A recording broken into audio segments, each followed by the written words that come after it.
కోడి పిల్ల లేదు తాత.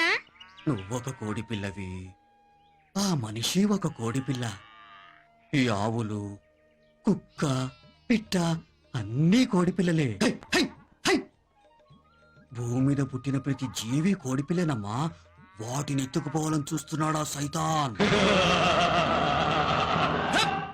అందుకే అందుకే వాడిని అప్పుడప్పుడు బెదిరిస్తుంటాను. అయితే మా తమ్ముడిని కూడా ఆ సైతాన్ని ఎత్తుకుపోయాడా?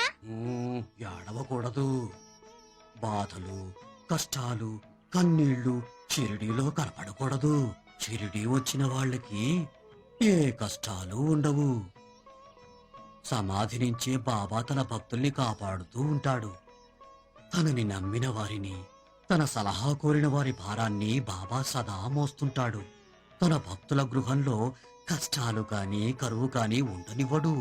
మరి మాకు కష్టాలేంటి? కొందరు మనకంటే ముందే పోతారు. పోయిన వాళ్ళ గురించి బాధపడుతూ మనం ఆగిపోకూడదు. మేమిద్దరం అమ్మా నాన్న కోసం